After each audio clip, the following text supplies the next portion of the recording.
Mumbai. For some, like me, it's always Bombay. For some, it's Mayanagari.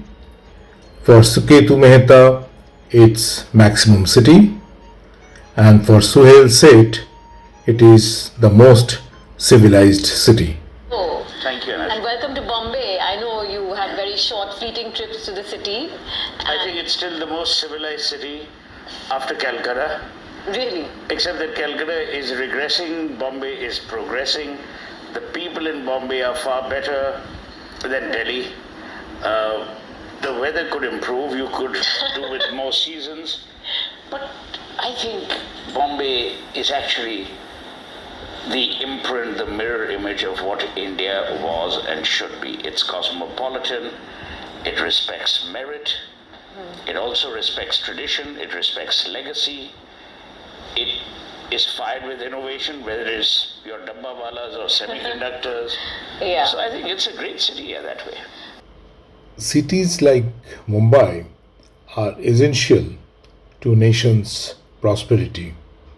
It's central to the quality of life, livelihoods, and long term prospects of most Indians. As Suhail rightly said, that Mumbai is the mirror of urban India. So we felt it was high time we assess how big city life impacts daily life of its residents. We focused on the lifestyle, life satisfaction and happiness, whom do Mumbaikars admire, and to what extent they love their city, and ultimately, what is that Mumbai magic or masala. However, as seasoned market researcher, especially having worked in the space of data collection and dealing with various respondents, we know that there can be a big discrepancies between what people tell us in surveys and the truth. Due to various motivational factors, respondents tend to over and underclaim certain answers, and sometimes they answer blatant lie. We know that respondents are more likely to say they do socially desirable activities like using trash bin or wearing helmets, and less likely to say they do socially undesirable activities like smoking, drinking, or watching porn movies. For example, we know exactly how many people in the population have a degree, but the number of people who claim to have a degree, when we ask them what's their highest level of education in a country like India, the figure is significantly higher. Therefore, we attempted to design questionnaire that inspires less shame for the respondents. For example, if I ask you if you smoke and you only smoke occasionally and are trying to quit, you might be tempted to answer no. Or if I ask you if you throw the cigarettes into the bin and you know you would, but often you don't find a bin, you still might answer yes. Therefore, it makes sense to give the people the opportunity to make excuses to obtain more truthful answers. Another technique we have used, which is called deflection priming. This is to ask a deflection question first to prime people to respond more honestly to the target question. For example, imagine you are trying to find out how lonely or isolated people are. This is a question that many people are tempted to say never. However, if you ask someone how often they are invited to a party from their friends or colleagues, this will help people to give a truthful answer because it explains partially why they feel lonely. Well, we have attempted to bridge the gap between survey answers and truth. What we can never claim is that these improved techniques will deliver the absolute truth. Now let's move on to the mechanics of the study. We spoke to 300 men and women, 54% Gen X and 46% millennials, who lives in Mumbai for more than 25 years. Men and women in more or less equal proportion. The interviews were conducted in face to face settings where respondents filled the survey on their own in presence of the interviewers in the devices provided by the interviewers. We soft launched the survey with around 50 interviews to check whether the respondents have understood the questions and filling up the answers properly. We kept continuous check on whether the respondents were speeding up the interviews or they are not filling up the answers mindlessly.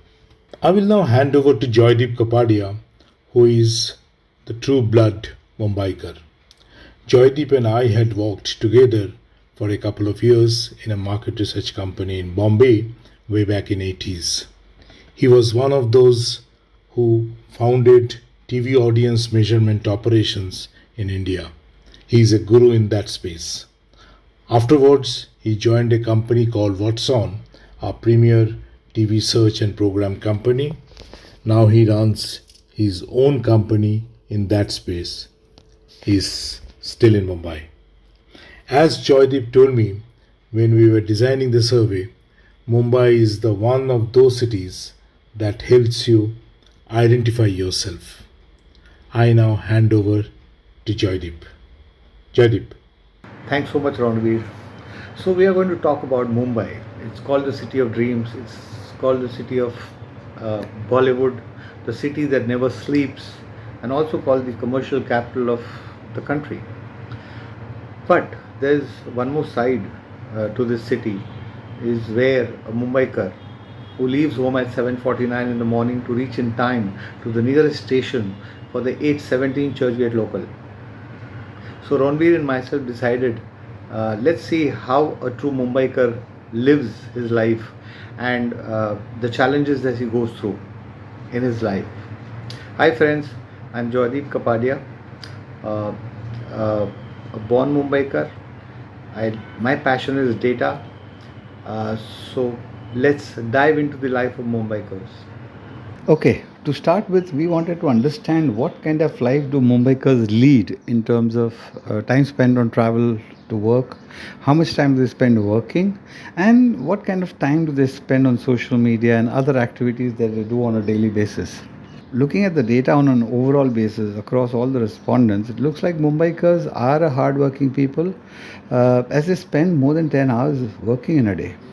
And women spend 1 hour lesser than men across all respondents that we had interviewed. What surprises is in the city that never sleeps, people do manage to get about 8 to 9 hours of sleep, which is good. As a Mumbaikar, I would like to add, I think the city does teach you how to plan your day, especially your weekdays, and that's what is seen in this data. Well, let's go further and see if there's any difference between Gen X and millennials on how they lead their lives. Let's talk of Gen X first. Now here, the numbers show that on an average men work an hour longer than women, and women sleep 1 hour less than men on weekdays. And this makes a lot of sense as working women have other familial responsibilities too, and hence they also spend lesser hours in office as compared to men. Interestingly, women spend a whopping 6 hours on social media per day on weekends, which is a good 90 minutes more than what men do. Mumbaikars Gen X do take care of themselves with some activities to keep them fit and healthy by doing some yoga, walking, gymming. What we notice is they spend about 35 to 45 minutes doing these activities, and this is true across both the genders. Let's see what the millennials do on this aspect. As expected, they spend more time than Gen X on social media. Men spend an hour more during weekends on social media. However, women spend a whopping more than 6 hours on social media, both on weekdays and weekends.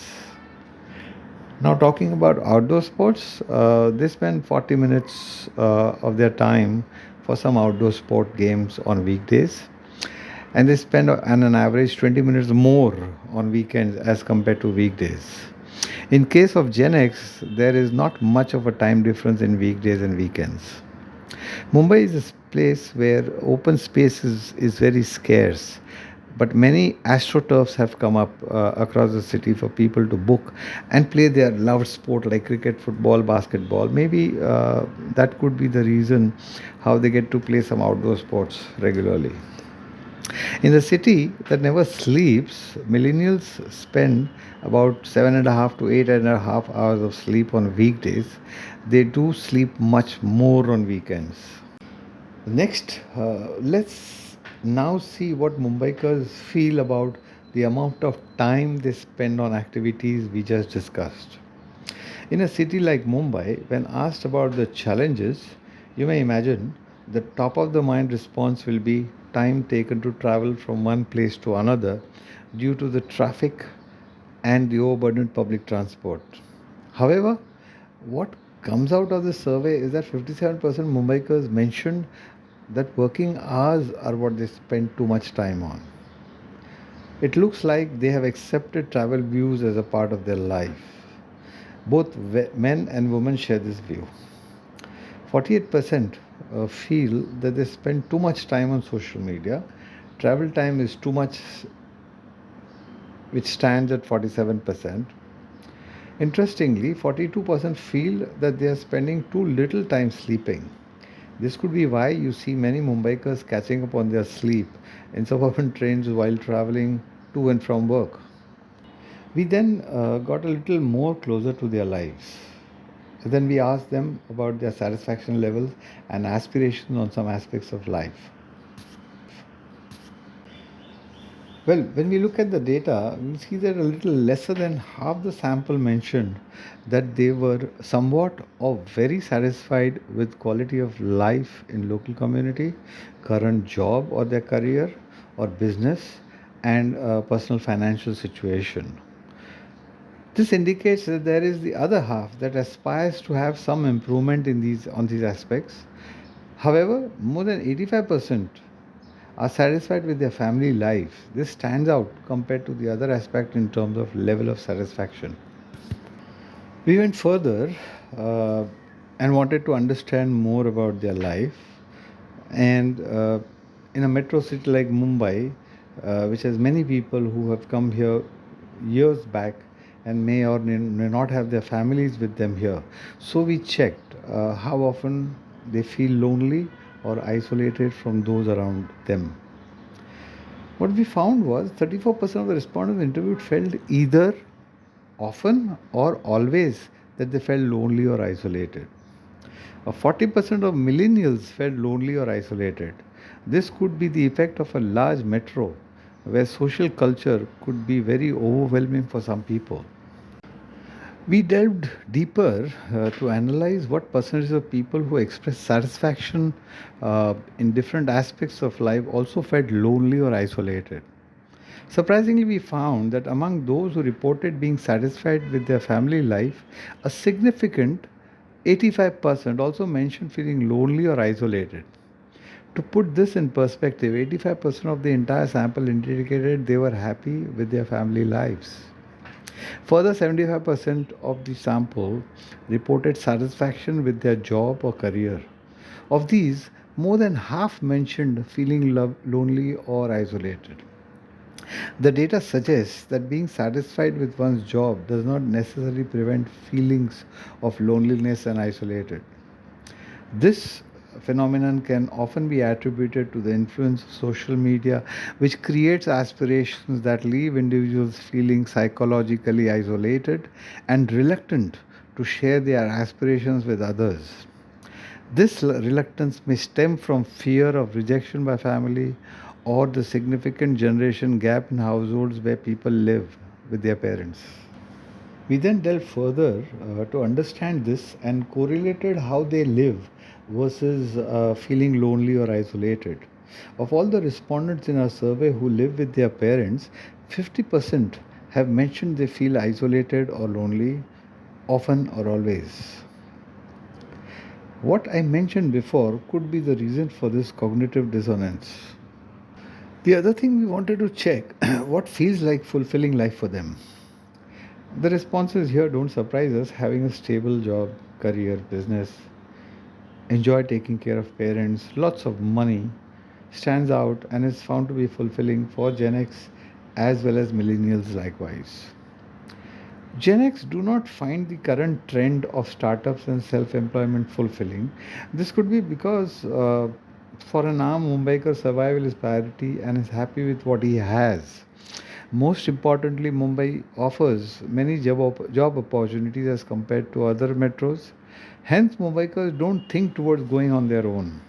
However, about 70% of millennials men do feel it to be fulfilling to be self employed and having a startup. Women with 53% are not far behind. Now, let's move to a little different topic. Every city has their own favorites who they admire across different fields. So, we thought it's important to know who are admired by Mumbaikars. We first checked which cricketer do they admire the most.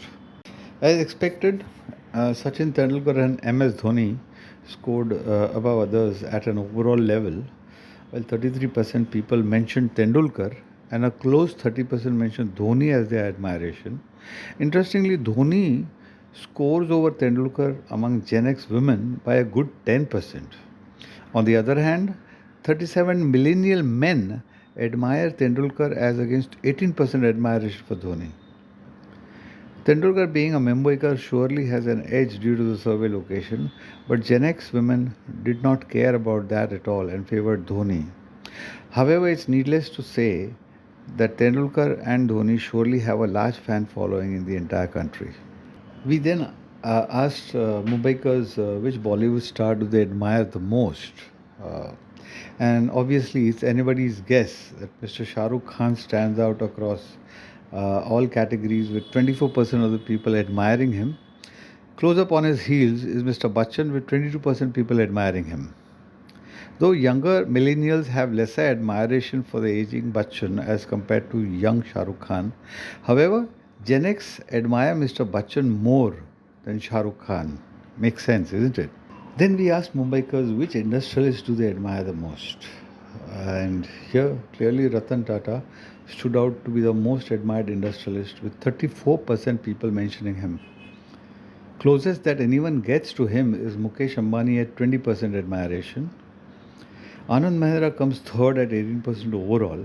Most people know him to be active on Twitter and comes up with some inspirational posts. That could be the contributing factor for his admiration. We then asked Mumbaikars who they admire most as the son of soil. At an overall level, Balasaheb Thackeray and Dhirubhai Ambani both scored 23% admiration. Interestingly, Gen X men have lesser admiration for Balasaheb Thackeray as compared to Dhirubhai Ambani. Though there was a fair admiration for Dr. Babasaheb Ambedkar, with 19% people overall mentioning his name. Next, we check to see if Mumbaikar will recommend friends and colleagues to stay in Mumbai. Surprisingly, on an overall basis, 54% people were found to be passives when it comes to recommending friends to stay in Mumbai. They would not wholeheartedly recommend Mumbai to their friends, but about 45% of the sample feel they would recommend Mumbai as a place to stay.